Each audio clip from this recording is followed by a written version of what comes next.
છેલ્લા 2 દિવસથી સુરત, નવસારી, વલસાડ અને વિશેષ કરીને દક્ષિણ ગુજરાતની અંદર વરસાદના રેડ એલર્ટ પછી આજે પણ ભયંકર સ્થિતિ છે। તંત્ર પૂરી તરફ કામ કરવાનો પ્રયત્ન કરી રહી છે। નવસારીમાં 4 હેલિકોપ્ટર તૈનાત છે, પરંતુ એટીસી તરફથી ઉડવાની મંજૂરી મળતી નથી। એટલે કેટલી જગ્યાએ જે લોકો ફસાયા છે એમના ફોન કોલ આવે છે, મેસેજ આવે છે, પરંતુ ત્યાં હોડી દ્વારા કે ચોપર દ્વારા પણ પહોંચી શકાય એવી સ્થિતિ નહીં હોવાને કારણે તંત્ર પણ ત્યાં પહોંચી શકવા માટે અસમર્થ છે। મારે આપ સૌને પણ વિનંતી છે કે આજે પણ રાતથી કાલ સવાર સુધી પણ રેડ એલર્ટ આપવામાં આવ્યું છે। સ્થિતિ કદાચ વધારે બગડવાની પણ શક્યતા છે ને એટલા જ માટે એક જૂથમાં રહીને ઘરમાંથી બહાર નીકળવાનો પ્રયત્ન ન કરતા, કોઈ પણ વસ્તુ અત્યંત આવશ્યક હોવા છતાં પણ બહાર નીકળવાનું ટાળવા માટેનો પ્રયત્ન કરશો એવી પણ તમને વિનંતી છે। અને વિશ્વાસ છે કે પરિસ્થિતિની ગંભીરતા તમે પણ સમજી શકો છો।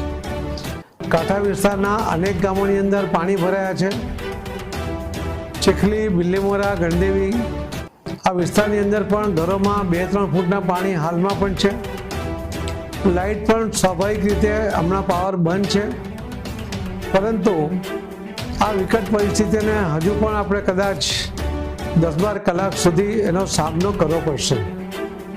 આપણા બધા જ પ્રયત્નો છતાં પણ તમે જ્યાં છો ત્યાં એકબીજાને જે કંઈ મદદ કરી શકે એ કરવાનો પ્રયત્ન કરજો। એકબીજાને ભોજનની વ્યવસ્થામાં પણ જો મદદ કરી શકતા હોય તો કરજો। બાળકો માટે પણ કંઈક જરૂરિયાત હોય ને તમારી પાસે ઉપલબ્ધ હોય તો એનો પણ તમે પ્રયત્ન કરજો। એ મારી સૌને વિનંતી છે।